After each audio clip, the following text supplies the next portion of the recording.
Greetings to you all in the name of our Lord and Savior Jesus Christ. For today's meditation, let's turn to the Gospel of John, chapter 17 and verse number 17. Let us read it together. Sanctify them by your truth, and your word is the truth. Let's look to the Lord in prayer. Abba Father, once again, you have called us to speak to us, to speak the very words that is in your heart.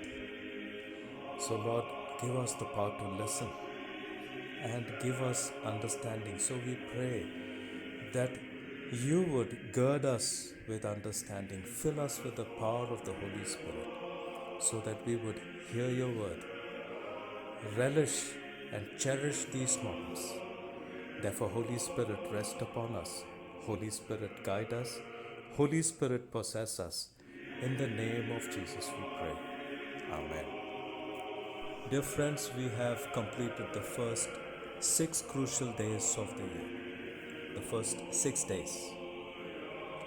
And I remember I was heading to Baker Chapel on the 1st of January 2022. And I wanted to attend the morning service that was at around 7 in the morning. So I found at least 3 cyclists at 3 different points, and every time I used to find a cyclist, I used to tell my wife, look at the cyclist. Probably the cyclist would have made a resolution today. And they were literally struggling to cycle. So I understood, okay, they might have made a resolution. And I realized that it would be only for the first 6 days. So what I did was, I remembered the time when I made a resolution. And I made a resolution to lead a sanctified life. So what I decided was to read the Bible. And we all know that the most read chapters in the Bible are the first 6 chapters of Genesis, the first 6 chapters of Psalm, the first 6 chapters of Matthew.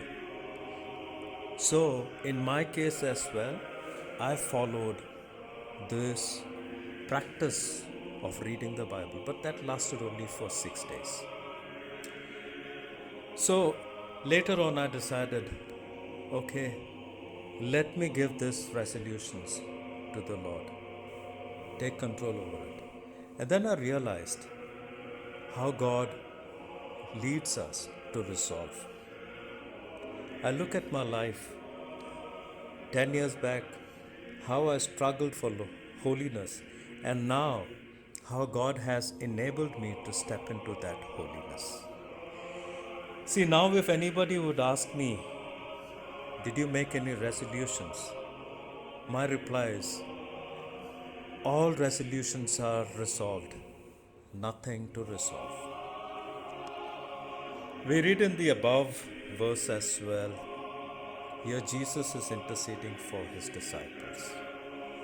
And the verse is very clear that we can be sanctified by truth because the truth is found only in the Word of God. So, when I started to turn to the Word of God, when I started to read and understand, I understood the holiness that I was struggling with. And when I learnt as what has to be done to overcome the issues in life, and when I started to read the Bible, when God started to speak to me, the Holy Spirit started to speak, that is when I understood, yes, this is the truth that I need to know. And if I know the truth, and if I live to that truth, once I have the knowledge of truth, I will be sanctified. So let us understand what Jesus meant to say when Jesus said about being sanctified by truth. So the first point we come to understand is sanctification is conversion. Sanctification is a process. The process is the truth, and the truth is the Word, and the Word brings in the furnace experience. The moment we are sanctified, we are transfigured into the image of Jesus. Now, why we say transfigured into the image of Jesus? Because we read about Jesus being transfigured when he was with Peter, James, and John at the Mount of Transfiguration. And we read that during this moment, the clothes that Jesus wore was dazzling white. His face became radiant and shone like a sun. Well, in the event of transfiguration, Jesus could see Moses and Elijah, that is, the law and the prophets.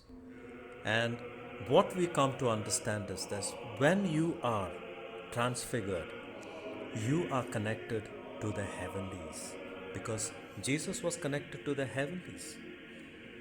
See, I was trying to figure out as why God accepted the offering of Abel and rejecting the offering of Cain.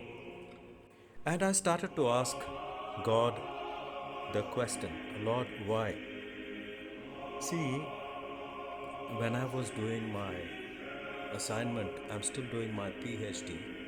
So during this time, we have to submit assignments. So one of the faculty gave us an advice saying, always ask questions 3 times. Why? If you have chosen a topic, ask the question, why? When you have got the answer for that question, again you ask a question, why, to the answer that you have got. So when you ask the question 3 times, you get the complete answer for the thesis that you are keen on doing. So when I sit with the Lord, I ask this question, Lord, why?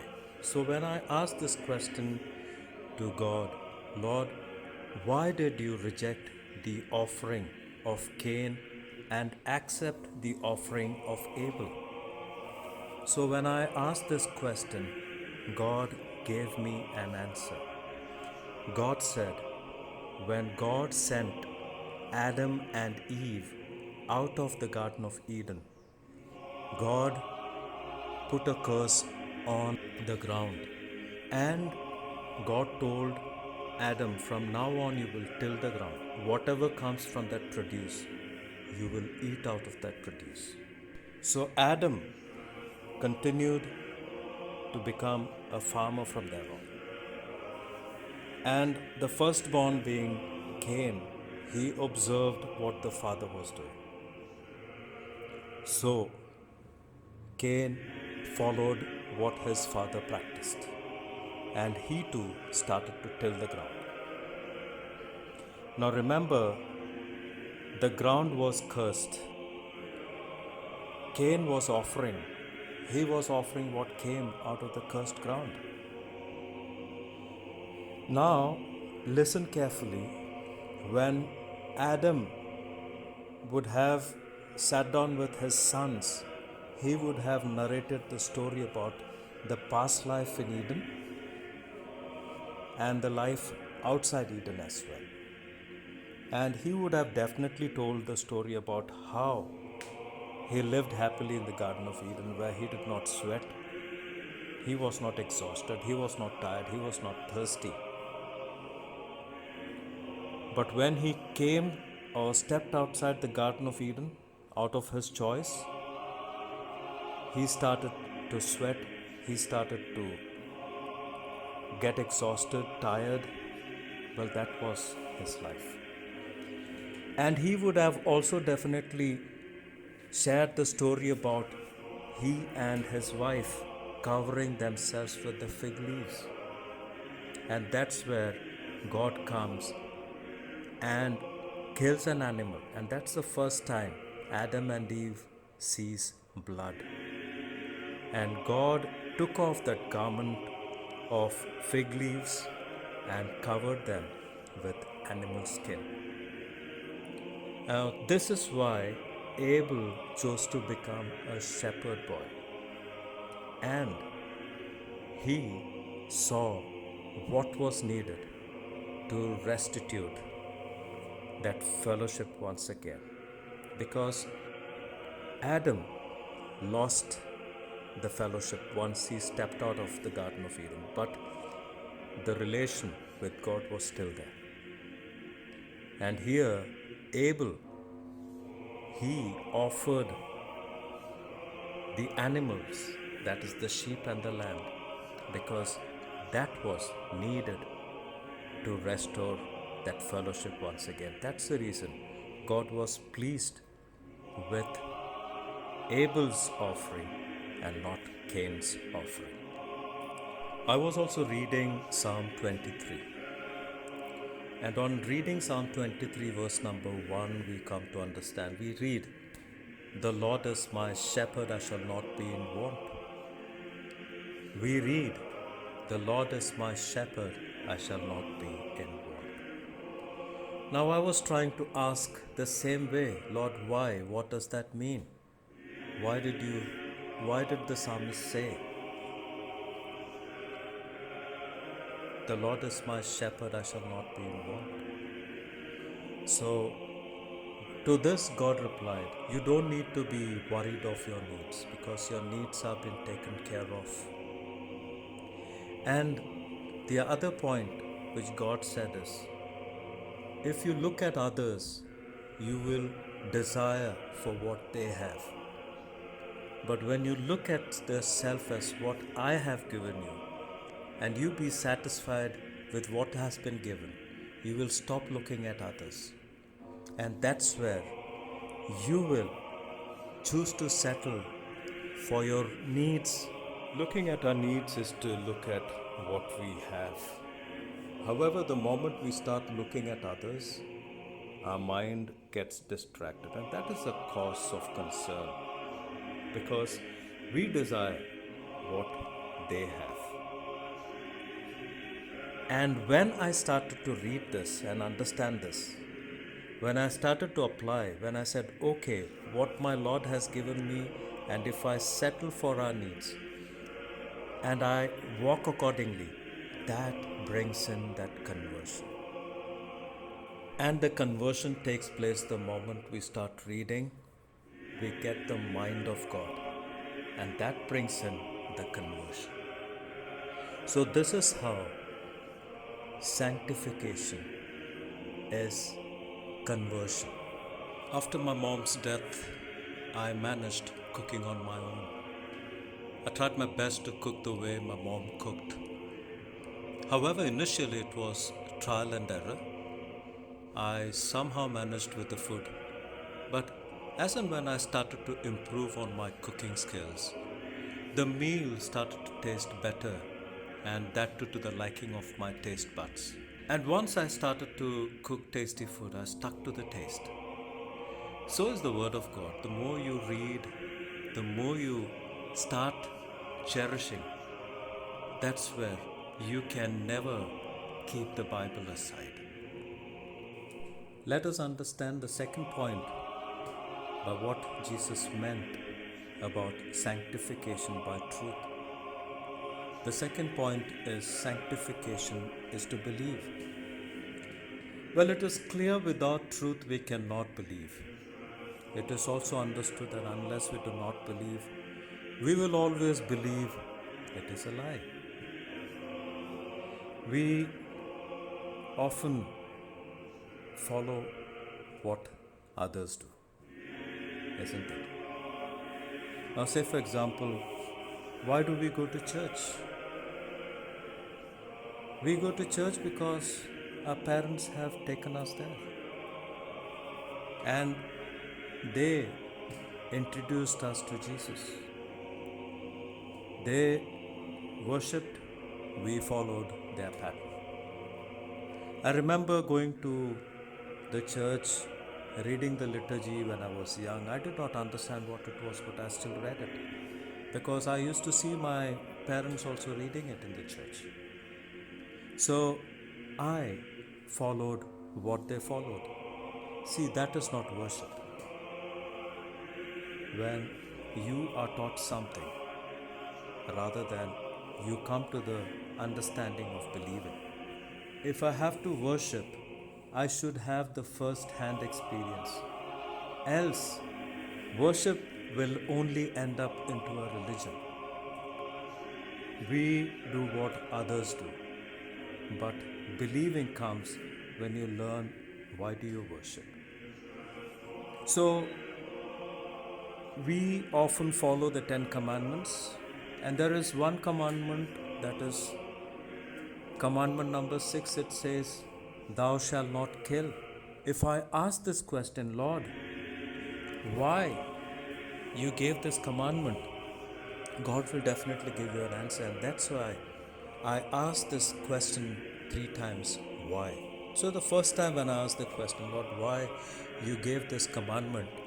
And to this, God replied that I made man in my own image.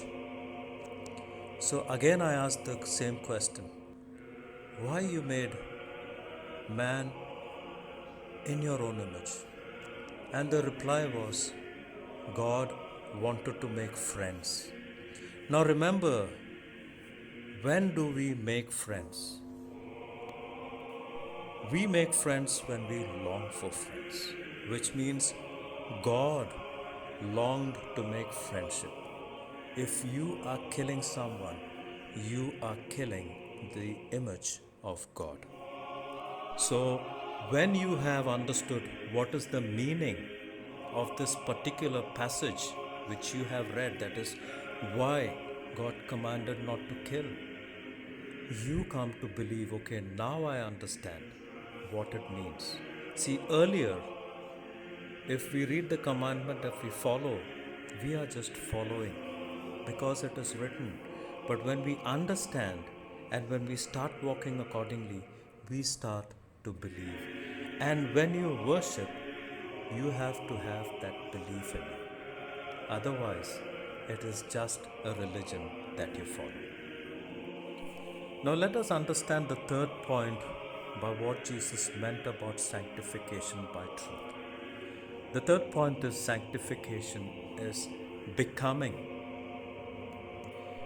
We qualify to become when we develop a character rather than developing an attitude. We try to impress someone when we impress with an attitude. People easily identify our attitude because it doesn't come naturally. On the contrary, character is a part of our lifestyle because it comes naturally. We read about the prodigal son who leaves his father's home with an attitude. So we understand when the prodigal son left his home, he left with an attitude. But when he returned back, he returned with a character. And his journey replaced his attitude with a character. So with this we can understand, we find our character especially when we humble ourselves, but attitude leads to pride. And we understand from the story of the prodigal son, he would not go back from where he returned because he knew that his character has changed. And the character would constantly remind him of the food being served to the pigs. So character leads to holiness rather than attitude. We do not like someone, it's not that we hate them, but because we don't find anything special in them. Now, say for example, I love playing the keyboards and I find someone playing the keyboard so well. I will like the way he is playing because we have something in common. Moreover, what I will do is, if he plays the keyboard better than me, I'll try to imitate him, which means we are trying to be like minded. In the same way, if we are struggling for holiness and we look at the holiness of Jesus and we want to be sanctified, so we try to imitate the holiness of Jesus. we try to become like Jesus. Now, say for example, we see our reflection when we stand in front of the mirror and we realize how we look only after we observe ourselves in the mirror. We groom ourselves, isn't it? We see what is lacking in us only when we stand in front of the mirror. So the mirror reflects us. In the same way, when we turn to Jesus, only then we will be able to find Jesus' reflection on us. Jesus' light falls on us, and we see the image of Jesus on our face. And that is when we start becoming like Jesus. Dear church, people see us differently not when we do things differently, rather when people see us different from the people of the world. See, that's the conversion experience. People see how we are changed. We do not need to tell about the sanctified life that we are leading, but people observe it and they understand the sanctity in which we are living. So, if we need to be sanctified, we need to first have the conversion experience, then to believe, and only then we can become. Friends, you need to understand that you go to church not believing that if going to church you will be saved, but you go to church because you are saved. Also, dear church, remember that without the Word of God, you will not understand what is the meaning of worship, because Word is the truth. So once you turn to the Word, you will understand it is the truth, and ask the three whys all the time. Why, Lord? Why, Lord? Why, Lord? God will give you an answer. And when you start walking according to the answer that you have got, that's where you understand and you start to believe. Dear friends, let me share the story of Khalil, who was a radical Muslim, ended up being a member of the terrorist organization. So one day his leader, who is addressed as Amir, mentioned about the Christian missionaries who were preaching and converting many Muslims to Christianity. Well, on hearing, Khalil and his radical group members were infuriated and aimed at killing the Christian missionaries. However, the leader proposed an intellectual approach, and he assigned Khalil the task of writing a book that proves that Bible was a corrupted text and revealing that the passages in the Bible declaring that the prophecy of Prophet Muhammad to be true. Well, when he completed reading the Bible and cross-referring it with numerous texts from the Quran as well as the commentaries on the Quran, Khalil discovered the Bible was neither inaccurate nor corrupted. Moreover, he found no mention of the Prophet Muhammad. On the contrary, he read that the Quran itself acknowledges that Jesus the Messiah is God. Khalil loved Islam, believed that the only way to God was through the Prophet Muhammad. But now he is confronted with a doubt. If Jesus and God are one, then who is Prophet Muhammad and what is the way to heaven? Khalil began to put his thoughts on the paper. Khalil knew his conclusions were not what the leader who assigned the task of researching would expect. So one day the leader came visiting Khalil in his house and found a copy written by Khalil entitled, "Is Quran God's Word?" The leader was shocked and he caught hold of Khalil and was threatening to kill him because the leader wanted Khalil to expose the lies of the Bible. Instead, Khalil proved that Quran is not the truth, but the Bible is the true word of God. Remember, dear church, this was the journey of Khalil, and eventually he received Jesus as the personal Savior because it is the word that led him to the truth. When we were young, Our parents taught us alphabets of English.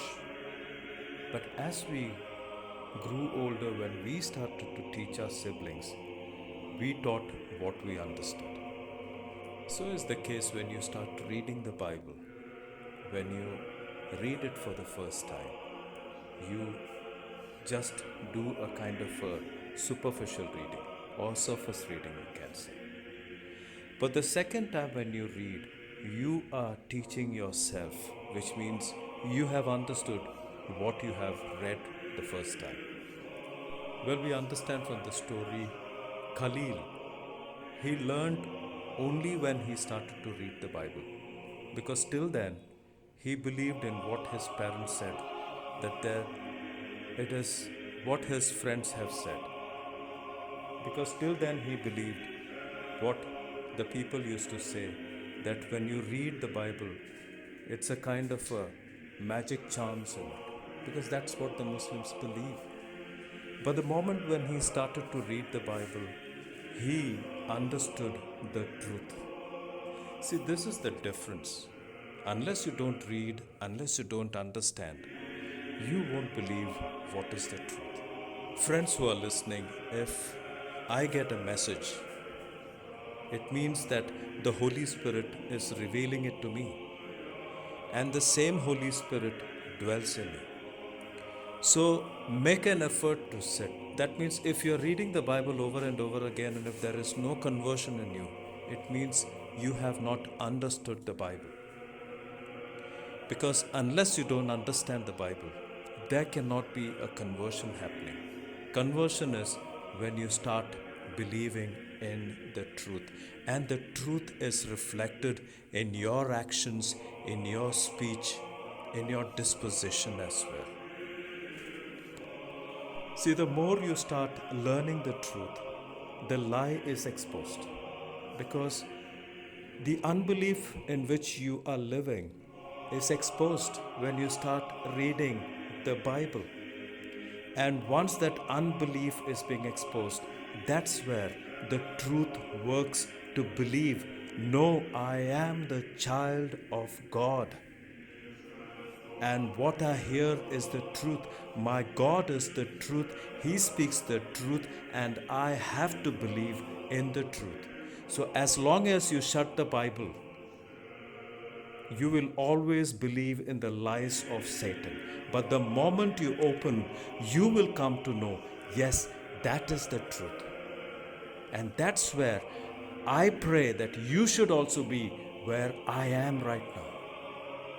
Dear church, you wouldn't understand the kind of a joy that I'm experiencing right now.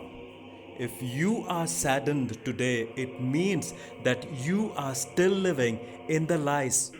You have not opened the Bible to know the truth.